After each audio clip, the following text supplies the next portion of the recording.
Celebrate करणार आहे, पण माझ्या इथे वडाचं झाड नाही आहे. सो मी हे यूज करून वडाची पूजा करणार आहे. मनापासून उपवास करणं महत्त्वाचं आहे. इंडियामध्ये कसं आपल्याला पटकन जागोजागी वडाची झाडं दिसतात, पण इथे अबुधाबीमध्ये, दुबईमध्ये मोस्टली आहे 1-2 ठिकाणी, पण तिथे जाऊन पूजा करणं अलाउड नाही आहे. त्यामुळे मग मी हे असं ड्रॉ केलं आहे वडाचं झाड, आणि ह्याच्यावर हे ठेवूनच मी पूजा करणार आहे.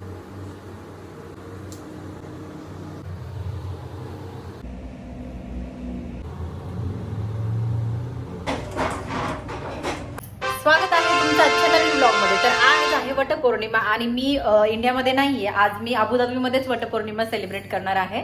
सो सगळ्यात मोठा प्रॉब्लेम इथे हा झाला की इथे वडाचं झाडच नाहीये. तर काल सुद्धा मी मार्केटमध्ये गेली आणि तिथे एक म्हणजे पूजेचं साहित्य मिळतं त्या शॉपमध्ये. तिथे भरपूर मराठी लोक पण होते. तर त्या बायकांना पण मी विचारलं की इथे वडाचं झाड कुठे आहे. तर अबुधाबीमध्ये 1-2 ठिकाणी वडाची झाडं आहेत, पण तिथे आपण पूजा करू शकत नाही, असं बाहेर इथे अलाउ नाहीये. तो लास्ट इयर काही बायकांनी तिथे केली होती पूजा, तर तिथे त्यांना अलाउ केलं नव्हतं गार्डने. सो आणि माझी लग्नानंतरची ही दुसरी वटपौर्णिमा आहे. तर आज पूजा करायची. मागच्या वेळेला मी इंडियामध्येच होती आणि इथे आल्यानंतर काय करायचं म्हणून मग एक जुगाड केलाय मी थोडासा.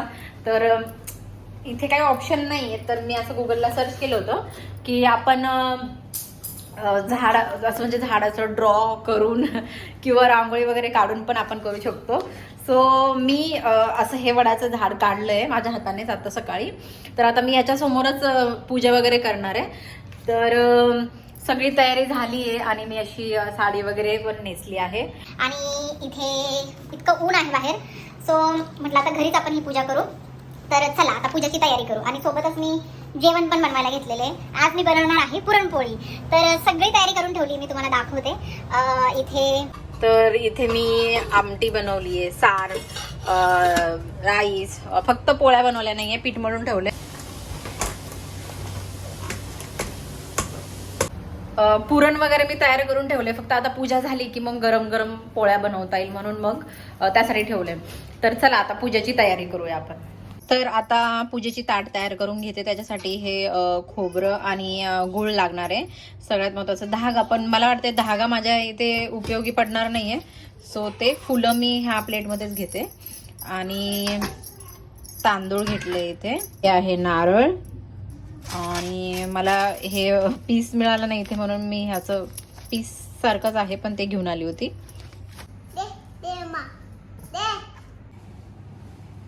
तर पूजेचं सगळं साहित्य मी तयार केलं आता, आणि ही जागा इथे आपण पूजा करणार आहे.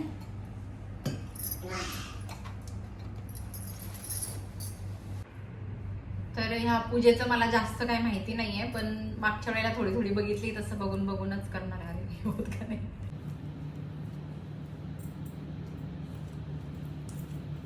तर आंबा, नारळ घेतलंय मी, आणि हा गजरा अर्धा मी लावणार.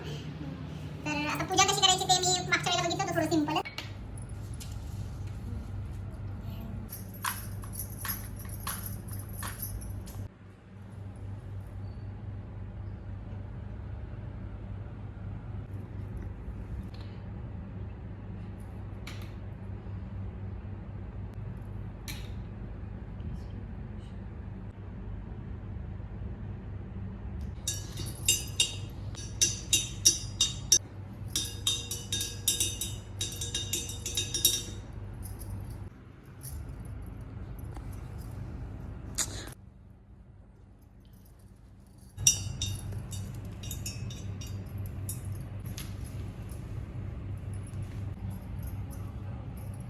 ते लग्नानंतर काही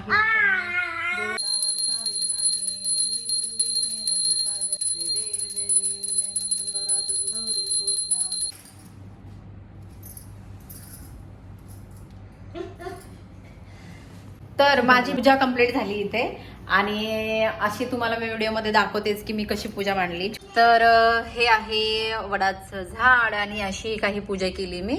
मला जास्त काय माहिती नव्हतं, पण मी थोडीशी स्टोरी वगैरे ते वाचली गुगलवर, आणि अशी झाली माझी पूजा वटसावित्रीची. चला आता नैवेद्य द्यायचंय, तर मी सगळं जेवण तयार करून ठेवलेलं आहे. फक्त पुरणाची पोळी बाकी आहे आणि आमरस. मग आता ते तयार करून घेऊया.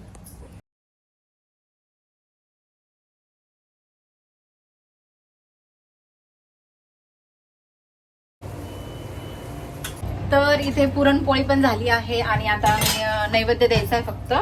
सो हे बघा, तर पुरणपोळी आज थोडीशी पुरणपोळी बिघडली आहे. नेहमी मी बनवते तेव्हा छान होतात, पण काय माहिती आज असं का होतंय. आणि दीदी इकडे आमरस बनवते आणि बाकीचं आमचं झालंय सगळं तयार. आता नैवेद्य द्यायचं आणि उपवास सोडायचा. आता फक्त पापडच तळायचे राहिलेत आणि मस्त गरमागरम भजी काढायची. तर इथे आमची दीदी आमरस बनवताना त्यांचं इथे स्वागत केलंय आंब्याने. आमरस बनवायला गेली, सगळं मिक्सरच्या भांड्यातनं बाहेर आलंय बघा. आणि ही अवस्था बघा, ही बघा असं काही करून ठेवलंय.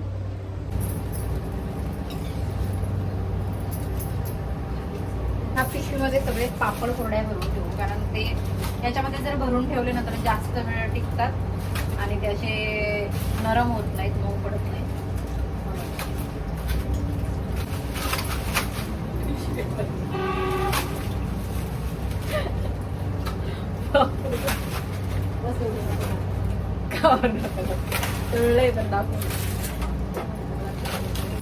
आणि थोड्या वेळातच माझ्या केसांची अवस्था कशी झाली बघा. मेकअप करून जेवण बनवून बसायचं.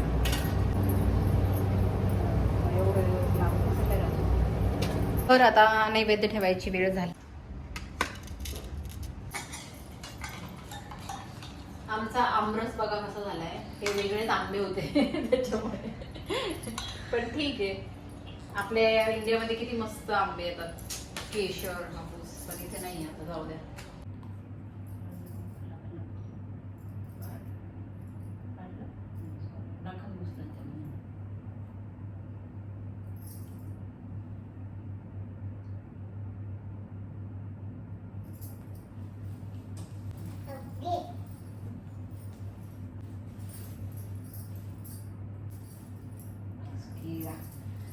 बाय.